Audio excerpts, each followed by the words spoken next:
lakh lakh ration কাৰ্ডৰ হিতাধিকাৰীৰ বাবে ভাল খবৰ এতিয়াৰে পৰা হিতাধিকাৰীয়ে চাউলৰ লগতে লাভ কৰিব চেনি দাইল নিমখ সুলভ মূল্যত লাভ কৰিব এই সামগ্ৰী ইতিমধ্যে মুখ্যমন্ত্ৰী হিমন্ত বিশ্ব শৰ্মাই উদ্বোধন কৰিলে অন্ন সেৱা দিন আঁচনি ৰাজ্যৰ লাখ লাখ ৰেচন কাৰ্ডৰ হিতাধিকাৰীৰ বাবে ভাল খবৰ দিছে ৰাজ্য চৰকাৰে আজি শ্ৰীমন্ত শংকৰদেৱ কলাক্ষেত্ৰত মুখ্যমন্ত্ৰী হিমন্ত বিশ্ব শৰ্মাই ইতিমধ্যে উদ্বোধন কৰিলে অন্ন সেৱা দিন আঁচনি বজাৰতকৈ সুলভ মূল্যত মচুৰ দাইল চেনি আৰু নিমখ বিতৰণ আঁচনিৰ শুভাৰম্ভণি কৰে মুখ্যমন্ত্ৰীয়ে হিতাধিকাৰীয়ে প্ৰতি মাহতে প্ৰতি কেজি মচুৰ দাইল 69 টকাতে লাভ কৰিব 38 টকাত লাভ কৰিব 1 কেজি চেনি আৰু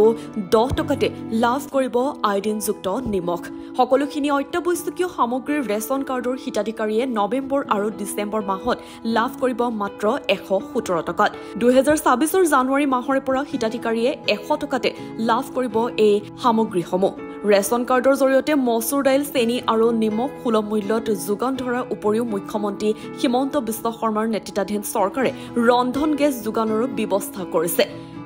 মুখ্যমন্ত্ৰীৰ সুলভ ইন্ধন আঁচনিৰ জৰিয়তে ৰাজ্যৰ ৰেচন কাৰ্ডৰ হিতাধিকাৰী পৰিয়ালে এই ৰাজ সাহায্য প্ৰদান কৰা হ'ব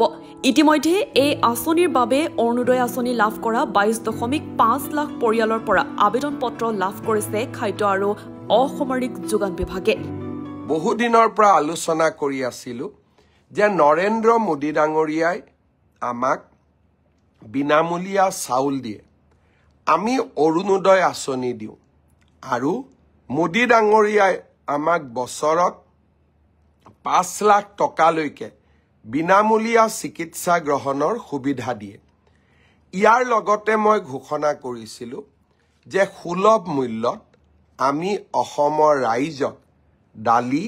নিমখ আৰু চেনিও ৰেচন কাৰ্ডৰ জৰিয়তে আগবঢ়াম বৰ্তমান এই তিনিওটা সামগ্ৰী দালি 1 কেজি নিমখ 1 কেজি চেনি 1 কেজি অহা 10 তাৰিখৰ পৰা আমি সৰ্বমুঠ 117 টকাত ৰাইজৰ বাবে আগবঢ়াই দিম কিন্তু 1 জানুৱাৰীৰ পৰা মাত্ৰ 100 টকাতে আমি ৰাইজক 1 কেজি চেনি 1 কেজি দালি আৰু 1 কেজি নিমখ আমি আগবঢ়াম এই সুন্দৰ আঁচনিটো অহা 10 নৱেম্বৰ তাৰিখে আমি আৰম্ভ কৰিম নিউজ ডেস্ক ৰিপৰ্ট ভয়েস 365